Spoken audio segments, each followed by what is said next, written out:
Welcome to the deep dive. Today, we're going to be taking a look at Zane's Missionary No More, Purple Panties 2. Oh, say. And we have our expert here to help us unpack it all. Happy to be here. So this excerpt, it throws us right into the deep end, right? We're talking about a women-only sex party, ladies' night. Yeah, and it's all seen through the eyes of Lotus Falcon. And it's not just like anyone can walk into this party. Zane really goes into detail about this whole vetting process. Yeah, like almost like joining a secret society. Makes you wonder what Lotus is getting herself into. Right, like is it going to live up to all the hype? But then she gets in and wow, the atmosphere. Zane just lays it on thick with the descriptions. Doesn't she? Like one line that really stuck with me, she's talking about the smell of Nag Champa incense going straight to her head. Yeah. And then in the same sentence, she's describing like shadows dancing in time to the music. It's almost poetic. Right. But then she's also talking about bowls of lube and condoms just out in the open. It's that mix, Yeah. The erotic and the almost ritualistic, like it's sacred or something. Totally. And then you have the women themselves. I mean, Lotus is just throwing out terms left and right. Like diesel dykes. Yeah. Pillow queens. I mean, even Lone Star lesbians. I was like, have I been living under a rock? Right. It's a whole world in there.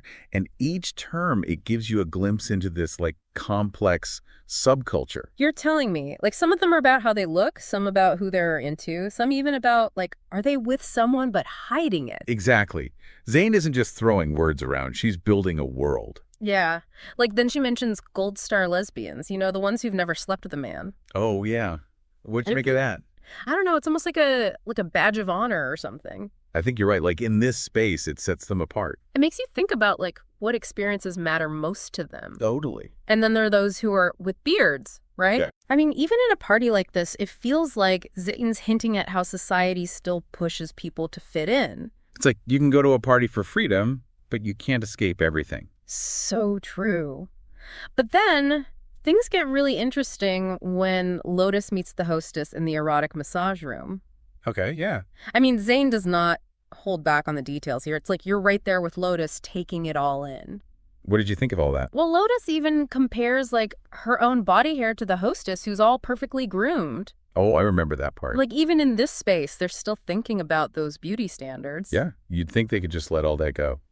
But I guess it's not that easy. And from there, well, things get pretty intense pretty fast. Zane doesn't shy away from anything. Like Lotus's description of the strap-on, how she felt like she was being fucked, like she was looking for buried treasure. I mean, come on. That's Zane for you.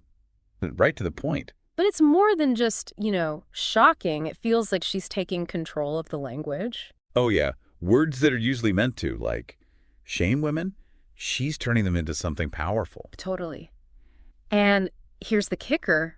The whole thing's being filmed for their, get this, performance porn segment. And Lotus signs a release. Wow. Would you put yourself out there like that? I don't know. It's pretty bold. It's like she's saying, here I am, world. Deal with it. It makes you think about all those questions of consent and like who's watching and why. Heavy stuff. But Zane's not afraid to bring it up. Not at all. It's like she's making us think about it right alongside Lotus. Exactly. Okay, so we've seen Lotus really jump into this whole ladies' night thing, and it's clear Zane's not just writing about, like, sex for the sake of it. Yeah. She's digging into something deeper. Oh, yeah, for sure. Like about who's in control. Power dynamics. Yeah, exactly. Especially for women. And it's interesting how she does that, right? Like all these really graphic detail. Yeah. Lotus isn't just sort of lying there. She's going after what she wants. Right. She's like, this is what I want and this is how I want it. It's like Zane's taking all those things that are usually meant to make women feel ashamed and turning them into like sources of power. Absolutely. And it's so different from, those lovey-dovey sex scenes you usually Oh, totally. It's like she's skipping all the romance and getting right to the real stuff. Yeah. Like the nitty-gritty. Exactly. And even the language she uses. It's like super explicit, but also kind of playful at times. Like when Lotus describes the strap-on experience, it's almost like she's taking the symbol of, masculinity and flipping it on its head. Yeah, it's not about who's dominating who. It's about Lotus taking charge, defining pleasure on her own terms. And it's all happening in this space where everyone's kind of in it together. Yeah. Like even though it's a sex party, there's this feeling of like community. Women supporting women. Right. It's like Zane's saying, hey, look, there are places where you can explore your sexuality and not be judged for it. Safe spaces. Exactly. And ladies' night becomes this little world, right? Where women can just be themselves and let go of all those rules society throws at them. It's like a mini utopia of female empowerment. I like that. A mini utopia. But remember how Lotus started with that red bracelet? Like, just gonna watch. Right. Dip her toes in. But then the energy of the party, like, pulls her in. And she ends up going all the way. It's like she transforms just by being there. That's what's so powerful about it, right? It's not just about the sex itself. It's about Lotus figuring herself out. Yeah. Pushing her own boundaries. Yeah. Challenging what she thought she knew. And by the end, she's, like, more sure of herself. Way more confident. It's like a sexual awakening, but not in the way we usually think about it. Right. It's not about some guy sweeping her off her feet. It's about her own self-love. Accepting herself. Exactly. And it makes you wonder what happens next. Oh, yeah. Totally. Does she take this new confidence back to her regular life? Does she keep exploring? Zane leaves us hanging. It's like she's inviting us to imagine what happens next. And maybe even think about how these themes play out in our own lives. Right. Whether we've been to a sex party or not. It's all about self-discovery. And the power of female sexuality. Absolutely. So we've unpacked a lot about Lotus and her journey at Ladies' Night. Yeah. But there's another layer to this excerpt we haven't really touched on yet. Okay. What's that? Zane's writing style. Like the way she uses sensory details, it's masterful. Oh, yeah. She really pulls you in. It's like she doesn't just tell you what's happening, she makes you feel it. Like you're right there. You can practically smell the incense, hear the music, feel the touch of the hostess's hands. It's like she's painting a picture with her words. A very vivid picture. And it's not just about the sexy stuff. It's about capturing the whole atmosphere, you know? Energy. The vibe. Exactly. Remember that line about the lighting? Diffused lighting made shadows dance in time to the music. Oh, yeah. Such a simple detail, but it puts you right there in that moment. It's like you can see the shadows moving. And it's not just sight, right? It's sound, smell, touch. Yeah.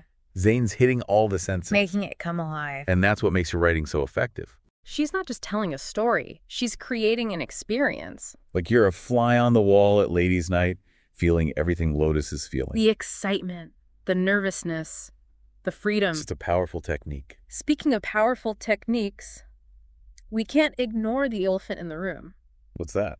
The fact that Zane's work is so explicit, Right. some people might even be offended by it. Yeah. It can be a bit much for some. But how do you reconcile that with her talent and the deeper messages she's trying to get across? That's a good question. I think it's important to remember that Zane's writing about a specific experience. Right. And she's doing it in a way that feels true to her and her characters. She's not shying away from the reality of female sexuality. And she's doing it in a way that's both empowering and thought-provoking. It's not about shock value. It's about breaking down those taboos. Right. Like, let's talk about female pleasure. Let's have an open and honest conversation about it. And I think that's where her brilliance lies. She's pushing the envelope, challenging those societal norms. Right. Making us confront our own discomfort. It's like she's saying, hey, this is part of life. Deal with it. And by doing that, she's opening up space for dialogue. For understanding. For a more honest conversation about female sexuality. Exactly. Which brings us to another important point. The context in which this book was written. Okay, yeah. Missionary No More. Purple Panties 2 came out in 2009. A very different time. When conversations about female sexuality, especially lesbian sexuality, were even more taboo. Zane was a pioneer. Pushing boundaries. Especially when it came to black female sexuality. She got a lot of criticism for it. Backlash, even. But she also opened the door for other writers, especially women of color. To tell their own stories. Without censorship. Without shame. And it's not just about the explicit stuff either. Right. Zane's work also deals with race, class, gender identity. All woven together with her exploration of sexuality. It's about giving a voice to those who are often silenced. Exactly. Representation matters. Her characters are complex. They defy stereotypes. They're not just defined by their sexuality. They're real people. With their own struggles and stories. It's like she's holding up a mirror to society. Showing us the diversity of human experience. Challenging us to expand our understanding of what it means to be human. And that's still relevant today. Even though we've come a long way. There's still so much work to be done. Zane's work keeps resonating with readers. Because it speaks to our desire for connection. For pleasure. For self-expression. And she reminds us that those desires are natural. Something to be celebrated. Not shamed. So we've covered a lot of ground here. We have. Any final thoughts on this excerpt before we wrap up part 2? I think what's most striking about Zane's work is how she blends the personal and the political.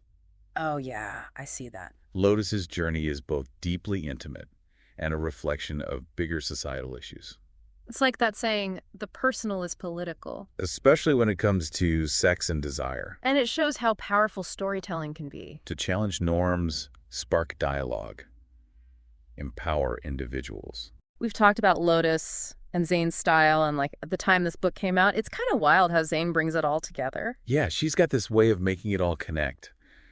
Lotus's time at Ladies' Night, it's not just her own thing. It's like this bigger fight for women to, like, be themselves. Then to just enjoy themselves, too. Yeah, exactly.